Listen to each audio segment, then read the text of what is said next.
Hi, I'm Brandon. And I'm Pierce. I'm Addie. I'm Noah. And we're the grading committee. You're watching Record Shopping with Shuttlecock. At the Vinyl Underground at 7th Heaven. I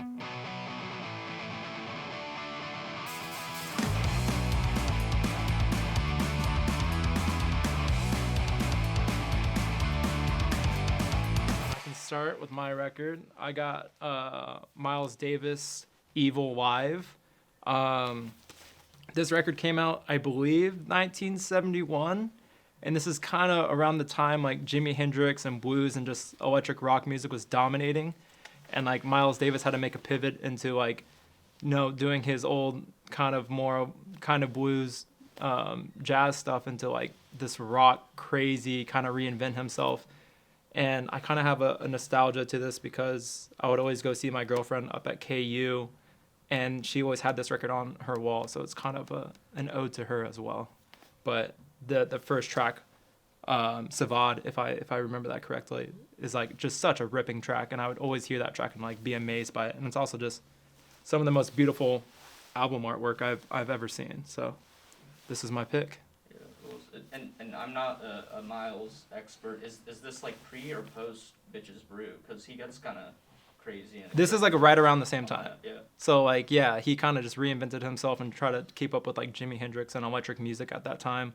Jazz music was kind of dying off, or traditional jazz music was starting to die off, and people were getting into more crazy stuff. So this is kind of like his response to that, putting his trumpet through like wah-wah pedals and distortion pedals and stuff like that, and doing crazy stuff. And it's just a very out there, crazy record.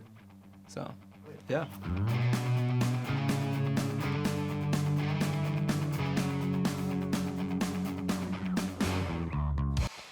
Yeah, so I'm honestly not sure what I got. I'm not the biggest vinyl connoisseur, but I like the idea of just kind of finding pieces of art within vinyl, and to me they're pieces of history.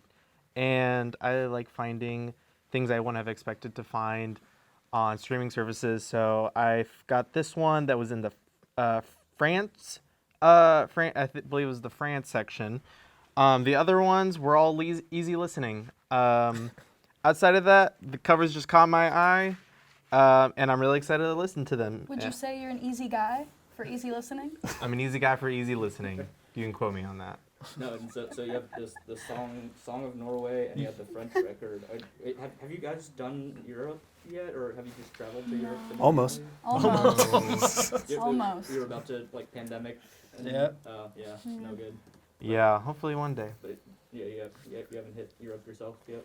No, not even personally. I tend to whenever I'm trying to find inspiration for new music or writing purposes or just listening purposes, I tend to look for playlists that are in different languages. Obviously, because I can't understand them, and I feel like it triggers a different part in my brain. That's cool. I didn't know that. Yeah, no, I figure you kind of like, since you're not paying such close attention to the lyrics, you're kind of paying more closer attention to the music and like the delivery and the kind of textures and. Oh yeah, totally. And yeah, I just feel like it's you get to learn something culturally, or even just getting a little glimpse of what this person in this country or this specific time what kind of music they were putting out. Yeah. Do you remember the song you were listening to, you showed us when we were writing the Dandelion record that kind of influenced Wrapped Inside Your Arms? Oh yeah. Was it briefly. Spanish or French? It was definitely the acoustic lo-fi kind of definitely more of a Spanish style, but I don't remember what language. That's cool.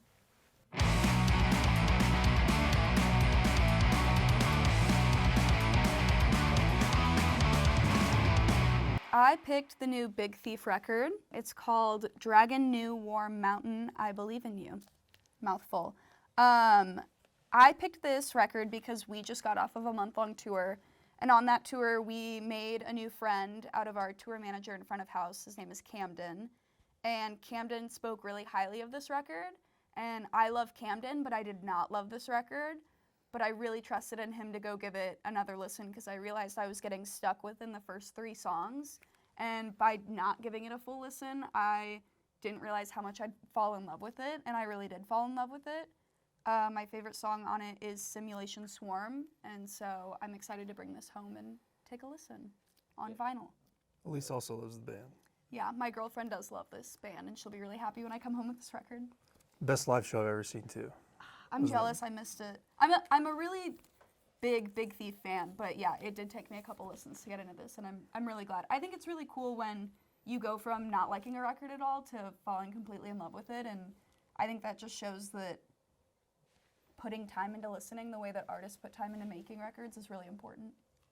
Yeah, no, there's 20 tracks to dig into. It's so crazy.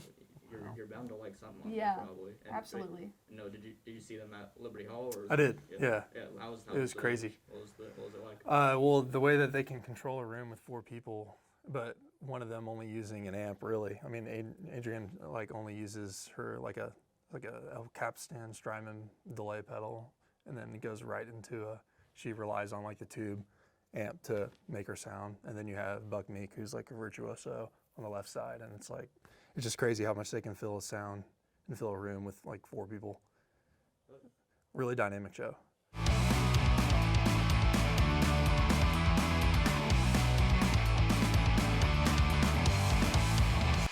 This is Ahmad Jamal trio at the Pershing. The drummer that plays in this band, Micah, and I bonded over this record. Best drums and bass, in my opinion. For those who don't know, this is the Pershing Hotel in Chicago. And this is in 1958 in like the young Jamal phase. So he was super young. I'm not a huge jazz head, so I don't know how young he was when he was doing this. But yeah, this was a huge record in my life because I went to a school that had a big jazz program. And this was kind of the first records that grabbed me because I was not a jazz head at all. And I didn't really appreciate it. But ever since I listened to this and met Micah, it's one of those records that you can have around that can be like your ride or die because it's got a lot of dynamic stuff happening and it goes from top to bottom. Really good melodies. And like I said, best drum and bass. The 3rd track, Moonlight in Vermont, is one of my favorite tracks in jazz entirety. Yeah, Would you call it particularly because of the upstairs? jumps. This is the room controller. The room controller. I work in a restaurant aside from the band, and I will put this record on. There's a larger compilation called Cross Country Tour, which is really heavy, but it includes a lot of the recordings from this guy. So, and I did a video at Crossroads Hotel, and this was I knew that he did this in a hotel, and I started getting into like people doing live shows in hotels and stuff. So it kind of, I guess, in that way, inspired me to do something like that. So. We just put out a song called Sort of Stranger with our friend Briston Maroney, and that's for the deluxe version of Dandelion, which is the record we put out in September. We'll be playing Uptown Theater on April 9th. It's a Saturday, and Rafaela will be opening the show for us. We're really excited to play a show with her. She's a dear friend of ours from Minnesota, and you can find us on social media, typing in the Grading Committee. We're at the GC Band on most things, and we'll say hey to you there.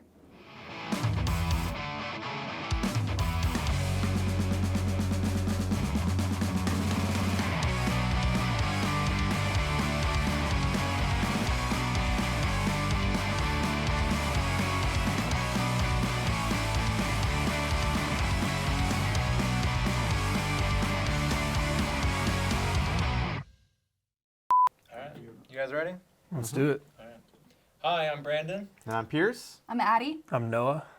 and we're the Greeting Committee, and you're watching Record Store Shopping with Shuttlecock. Go through it again. Hi, I'm Brandon. And I'm Pierce. I'm Addie, I'm Noah. and you're... Oh my God. Do it again. You say we're the Greeting Committee, Okay. and I'll say, that's all you need to say. Okay. Hi, I'm Brandon. And I'm Pierce. I'm Addie. I'm Noah. And we're the Greeting Committee. You're watching Record Shopping with Shuttlecock. At Vinyl Underground at 7th Avenue.